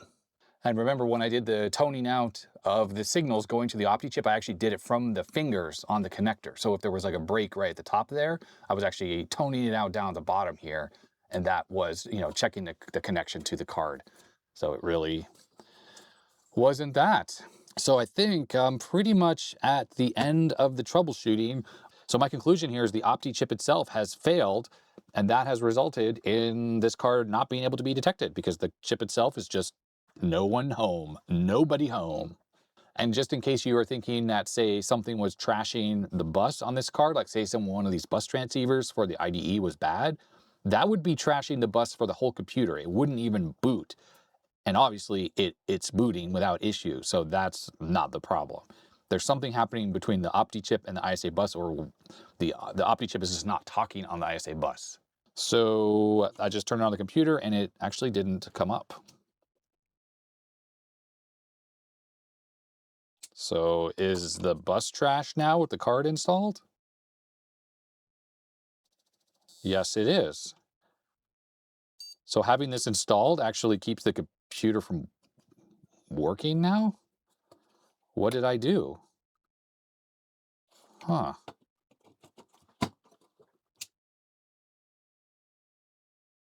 Okay. Well, this is different, isn't it? Just double checking on the back here that I didn't create a short. I don't. I'm a bit at a loss here. I am a bit at a loss. Yeah, the computer doesn't even post. Let me pop the card out while the computer's on. Boop. Didn't make it work all of a sudden. If I had a reset button, it probably would have. Yeah, there it is, working. Well, I have to think that I created a short or something, like maybe scratching across these pins. What's that right there? Under the chip. Is that a short?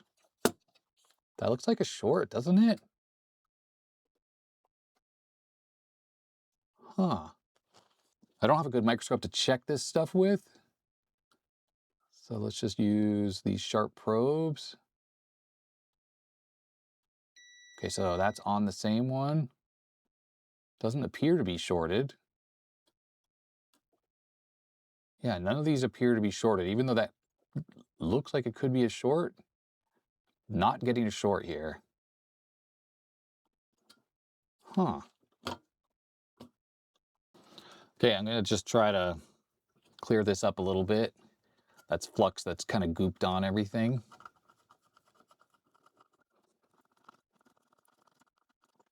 I did create a bridge right there. Got to clean that off.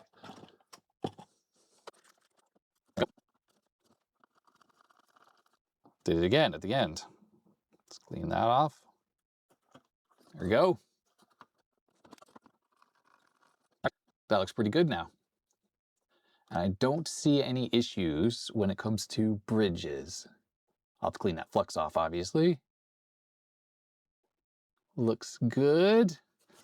Looks really good. And on this side, that looks good as well. Okay, there it is with a little bit of washing, and I cleaned that flux off. So will this card come back to life or still be dead? Good question. I should probably just reinstall these components, but let's test it as it is here. Okay, well, that's a good sign. It actually posts now. So I suppose that means I did create a short between, I guess, one of the pins around the chip when I was scratching, probing with a sharp probe, possibly. Okay, so these are the open source drivers. Setup You gotta be kidding me. What? That's working now? It freaking works. So the whole time, I guess there was just a bad connection on the surface mount chip somehow. Wow. If I just reflowed it from the start, would that have fixed it? Let me reinstall the missing components, the crystal and the little resistor pack, just to get this card back to the way it was. Resistor pack reinstalled, crystal oscillator reinstalled. Essentially, all I have done is reflow the pins around the Opti chip. That is it. And in case this thing decides to work, I'm going to install or plug in line output into my capture setup. And here we go. Let's run setup. Okay, it's seeing the card. I can't even believe it. I can't. Okay, set Sound Blaster default 220.5.1, MPU 401. That sounds good. Windows Sound System, I don't really care. And CD-ROM support, that is not, the jumper's not even installed, so that's fine. Let's hit advanced options. Oh, codec selection. Okay, so this is where you can select whether, I assume you need to use a mouse because I don't see a way to change any of this stuff. Pushing tab doesn't really do anything. Arrow keys don't really do anything either. Anyway, Sound Blaster DSP 3.2 OPL 3, that's what's actually on here. It's a Yamaha. Crystal sound for Sound Blaster frequency 16 plus 24. Oh, those are those two codecs. The crystal oscillators on there. Okay. Well, let's see what else is in here. Don't know what this stuff means, but I don't think we need to fiddle with any of this. Filter Sound Blaster output enabled. Okay, we hit main, we hit test. Okay, well, that didn't work. I'm gonna reboot again. I'm gonna try to reboot. The computer seems to be frozen. I'm gonna reboot again, and I'm gonna not have any auto exec. I was hearing some noise through the speakers there. Weird. I think it's just a dirty connection here on this. Actually, I don't know what's going on. I'm hearing some noise through the output all of a sudden. Okay. I'm just going to leave this all as it is. I hit test. It crashed again in exactly the same way. Huh. I feel like there's an audio output problem on this board here. All right, well, I'm just not going to hit anything here. I'm just going to hit save and quit. Update auto exec. No. No changes to auto exec. I don't know what that would have done, but it did initialize the card. Let's try ModMaster XT. It does see it as a sound card. Are we gonna hear music here? It's scratchy sounding, but are we gonna hear music?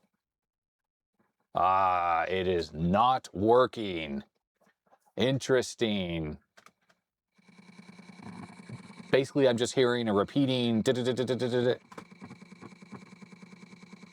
I wonder if we should check to see if that crystal oscillator is working now that is plugged into the crystal chip there, the codec. Yes, it is. 16.95 megahertz is working, and the other one is not. Okay, so I guess this can select which one it wants to use, depending on the mode. I don't know if you can hear the audio. It's just looping. I hit Control-Alt-Delete, and it made noise. And yeah, this is making all sorts of horrible noises out of that output. And I don't think it's a bad connection. There's something going on with the audio amplifier section. Yeah, plugged into the input, which obviously is not outputting anything. We don't hear anything. But the output, making all sorts of noise. Okay, so at this point, the 16 megahertz crystal is still generating output. If I power cycle the computer, nothing. Very interesting. So that is obviously selectable based on the codec. Okay, so this doesn't give me the corrupt error. And if we say save and quit, update auto exec, sure, I don't know, let's just do it. There it is. That frequency just appeared. I'm trying to figure out what this changed in the auto exec. I don't see anything. We'll search MAD 16. Oh, there it is. So it put a blaster variable, or after the blaster variable, it put 929 init.x. Okay. Well, let's remove Unisound. Oh, I see it. Let's put it actually in the wrong spot. So let's remove this. All right, it actually should go here. This is what's actually running right now, SB Legacy. There's 2 blaster variable settings for some reason, but that's fine. We'll just leave this and let's reboot. Let's see if it initializes the card on power up. So I'm going to power cycle it so we get rid of that output from the crystal chip there. And let's see if it selects the correct oscillator. There it is. It did run. And now that is there. Let's run the AdLib jukebox. This never worked before. This is just going to use the OPL sound chip. I mean, it's detecting it. That's something. Yeah, it's good. It's super quiet, but we do have regular audio. That's freaking great. F2 for stop. Let's try a different song. Yeah. Cool. Well, this card is showing signs of life. Showing signs of life. But wow, is it loud and noisy. I think there's issues. Yeah, there's definitely issues in the output stage, without a doubt.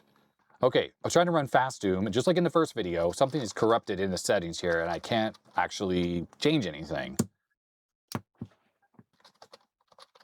So I'm just going to delete the config file. Hopefully that fixes it. Oh, okay. Keyboard only. Right. So we have a Sound Blaster. And does this actually have anything on here other than... No, we'll just pick Sound Blaster. Sound Blaster direct mode. Don't know what that means. Sure, we'll leave it at 11 kilohertz. We'll just leave everything like that.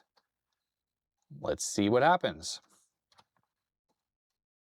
This is 36SX, so it doesn't run Doom very well, but at least we'll have digital audio and we'll be able to see what's happening. Look at that. The hard drive LED is blinking away.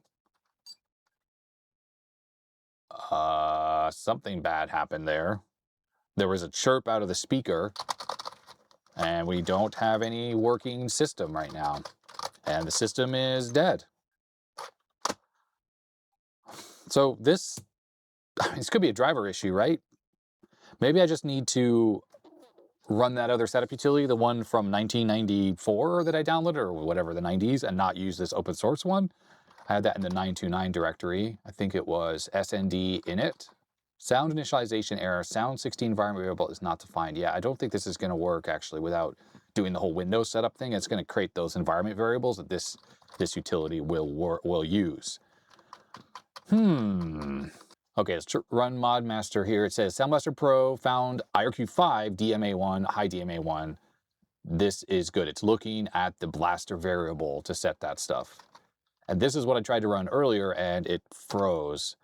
So there it is, Sound Blaster Pro. Oops. And this allows me to push the first letter to change some of those options at least. IRQ. Again, I don't know how to do the frequency change because if I push the up and down arrow, it just changes between PC speaker and frequency. Tab doesn't do it. That changes between wave and synth. Enter, escape, tab. And hitting enter just does that. All right, anyways, let's try playing a mod file again. I'll try. Okay, it just froze.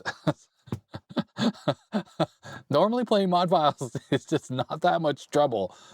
And I know I can put in like an ESS card with Unisound and it will just work. It will not have these weird issues. I'm assuming this card is just still not working correctly. That's clearly what's going on here. We'll try this again one more time. Go to mods directory. Okay, now it's not frozen. Let's try playing something else that, I don't know, this one. This one's actually working.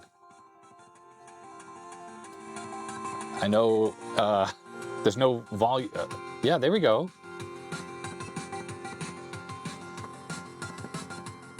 That just works.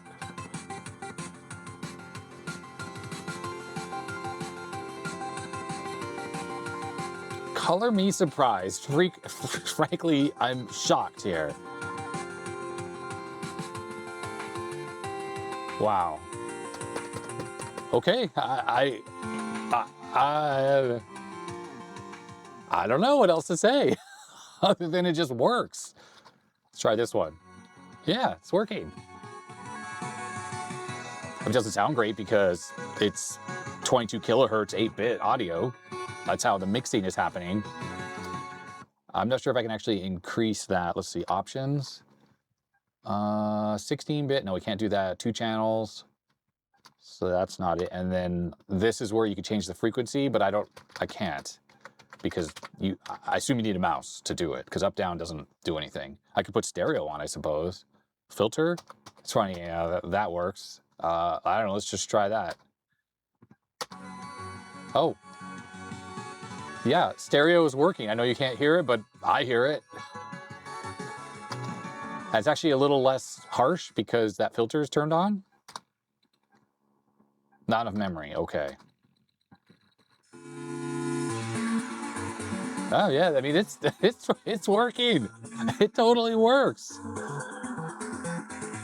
Amazing, absolutely amazing. Wow, I'm shocked. I'm frankly shocked that this card has just come back to life. All I did was reflow the connections on there. I just have to kind of think that, I mean, we didn't see a short or anything on there, right? And I didn't change anything on the back. I didn't even cover that up yet. So really just reflowing this did the trick somehow. But none of those connections were weak because I poked them earlier, or in the first video. I took my probe and I poked all of the legs and none of them seemed loose. After doing all that probing on the ISA connector back to these pins, I somehow created a short because when this card was now plugged into the computer, it just didn't work. I mean, the machine wouldn't even post, as you just saw. I reflowed all this, cleaned the board, and now it just works. There we freaking go. I'm just gonna cover this up with some nail polish, which is my go-to stuff. Oh, I could use some of this green nail polish that I have. I don't normally use this, but why not? Oh, I better shake this up. It looks like it has separated a little bit. The clear lacquer is good because it doesn't have any, you know, you don't have to shake it. But this green stuff, it's not very thick. You have to apply multiple coats if you want to actually make it look like original solder mask. But hey, you know, that's something, right? It kind of matches the color of this solder resist. All right, well, that's it for this video. This card freaking works. I was going down all these different tangents and I just sort of refused to just reflow that chip. I wanted to try to find the fault. In the end, I didn't find the fault, so I just reflowed the connections on the Opti chip and that sort of revived the card. It cleared the short that was keeping it from posting, and then all of a sudden it works. It's a little flaky. I like that software to initialize the card seems a bit flaky, and then I don't really want to try to use the original stuff that requires Windows or whatever. So, but we heard it play mod files, we heard it play adlib files, and all that's really left is the audio does seem kind of quiet. I was using the line output jack. There's also a speaker output that goes through the amplifier chip. I have a feeling we just have some bad caps over in this section that's causing it a little bit of quietness and a little bit of noise. Although, who knows? Maybe this card was always noisy and not that good anyways. It certainly has a lot of components over here, so you'd think it might do a good job with audio output, but either way, yeah, it's not super great. I thought maybe there was a problem back here after finding that scratch, but that was not an actual issue. And well, these resistors over here, not an issue. That's really just for the IDE. And yeah, there we go. It's working. And as for other stuff in this video, the AccuMOS card figured out that the zero wait state jumper definitely is working in that it's connected to the chip properly, it's connected to the bus connector, and we could see it trying to enable zero wait state mode to the chipset. But there's some kind of a timing issue that is super subtle, and it's just not hitting the right marks for telling the chipset to be in zero wait state mode, while the other video card, the one that's in there, the Cirrus Logic card, has no issues whatsoever. And like I said, I know that it's a, you know, it's just a subtle timing issue, because when I touch it with the oscilloscope or the multimeter probe, I don't even have to have both connections on. Just having that on there adds a bit of capacitance, which I think slows it down slightly, and that makes it not work at all. So I have a feeling the signal is too slow going to the chipset. And there's no way to fix that. That is a problem on the logic of the chip itself. So it might work on some other boards, but on this one, does not work. And the only other thing I talked about was the XT-IDE mod I did on my XT-IDE floppy controller thing. And yeah, that's it. So I hope you found this interesting. I know there's a lot of going all over the place, but that's just kind of how it goes sometimes. And I'm just not that experienced at these sound cards, because this is where I got stuck the most. I'm not experienced with these clone sound cards. I work on sound blasters, and generally the surface mount stuff, well, I've just never had to do a reflow like this to fix a card. And I know I've seen other channels like Necroware do that, and Bits and Bolts that fixes like voodoo cards and other things like that. But I've just not run into it, especially when there's not something obvious, like you have a bad pin that's loose, or you have something that looks shorted, or we have rip traces, or we have something else like some component that's missing from the board. This thing had no signs of any of that, and yet, well, there you go. And then I ran into all those driver issues because I couldn't figure out what kind of card this was.